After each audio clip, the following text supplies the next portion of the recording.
अंतरिम जमानत मिलने के बाद फिर सुप्रीम कोर्ट की चौखट पर पहुंचे केजरीवाल। अंतरिम जमानत 7 दिन और बढ़ाने की कोर्ट में लगाई अर्जी। आबकारी नीति घोटाले से जुड़े मनी लॉन्ड्रिंग मामले में आरोपित दिल्ली के मुख्यमंत्री और आम आदमी पार्टी के राष्ट्रीय संयोजक अरविंद केजरीवाल ने सुप्रीम कोर्ट से फिर राहत की मांग की है। ताजा मामले में सीएम केजरीवाल ने सुप्रीम कोर्ट में एक याचिका दायर कर अपनी अंतरिम जमानत 7 दिन बढ़ाने की मांग की है। सीएम केजरीवाल ने अपनी ताजा याचिका में स्वास्थ्य आधार पर अंतरिम जमानत 7 दिन और बढ़ाने की मांग की है, जिसमें यह भी शामिल है कि उनका 7 किलोग्राम वजन कम हो गया है। याचिका में कहा गया है कि अरविंद केजरीवाल को कुछ मेडिकल परीक्षणों से गुजरना होगा और इस उद्देश्य के लिए अंतरिम जमानत जो 1 जून को समाप्त हो रही है उसको बढ़ाया जाना चाहिए। इसकी पुष्टि करते हुए आप नेता और मंत्री आतिशी ने बताया कि दिल्ली के सीएम अरविंद केजरीवाल ने अपनी अंतरिम जमानत के 7 दिन के विस्तार के लिए आवेदन किया है, क्योंकि जब वे ईडी की हिरासत में थे तब उनका 7 किलो वजन कम हो गया था और वजन का अचानक कम होना डॉक्टरों के लिए चिंता का विषय है।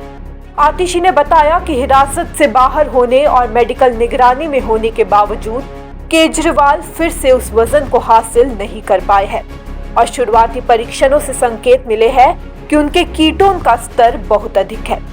आतिशी ने कहा कि बिना किसी कारण के अचानक वजन कम होना और कीटोन का उच्च स्तर कुछ गंभीर बीमारियों का संकेत हो सकता है, जिसमें किडनी को नुकसान और कैंसर शामिल है। इसलिए डॉक्टरों ने सुझाव दिया है कि उन्हें अपने पूरे शरीर का पेट स्कैन और इसी तरह के अन्य गंभीर परीक्षणों सहित कई जांच करवाने की आवश्यकता है। ने देख लिया कि जो ईडी 2 साल से इन्वेस्टिगेशन कर रही थी उसके पास अरविंद केजरीवाल जी के वकीलों का और दिल्ली हाई कोर्ट के सवालों का कोई जवाब नहीं था, इसीलिए उन्होंने कोर्ट से समय मांगा। आज जो दूसरी महत्वपूर्ण चीज दिल्ली हाई कोर्ट की सुनवाई से निकल कर आई है और वो दिल्ली हाई कोर्ट के आदेश में बहुत स्पष्ट तौर पर निकल के आई है कि दिल्ली हाई कोर्ट ने भी अरविंद केजरीवाल जी की गिरफ्तारी पर सवाल उठाया है। हाई कोर्ट ने अपने ऑर्डर में पैरा नंबर 15 में यह स्पष्ट तौर पर लिखा है कि The court is further of the opinion that the present petition raises several issues of legality and validity regarding the arrest and remand of the petitioner, Mr. Arvind Kejriwal. Additionally, we question whether the arrest may be politically motivated and malafide. Court आगे बढ़ के ये भी कहता है कि there are serious and critical questions before this court, and this court being a constitutional court must apply its mind to the motive behind the arrest, which is patently illegal and has a direct bearing on the democratic process of impending elections in the country. तो आज court ने भी इस बात का संज्ञान लिया है कि जो अरेस्ट ईडी ने किया है उस अरेस्ट की लोकतांत्रिक प्रक्रिया पर क्या असर पड़ रहा है उस पर सवाल है।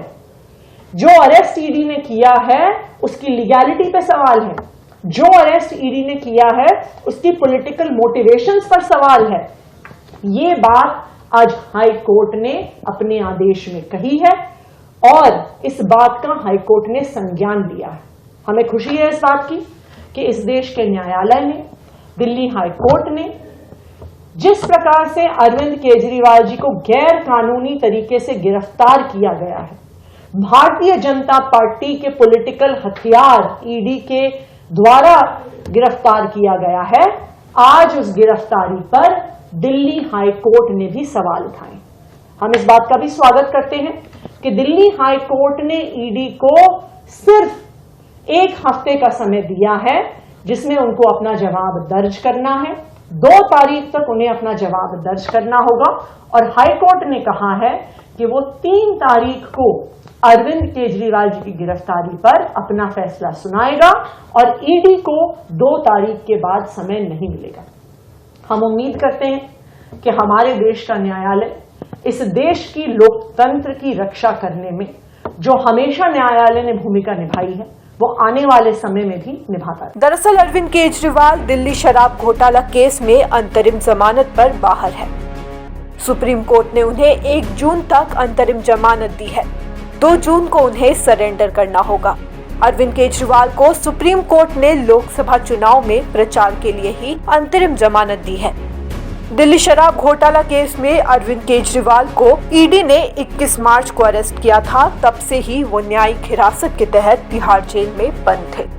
News desk report, such the reality.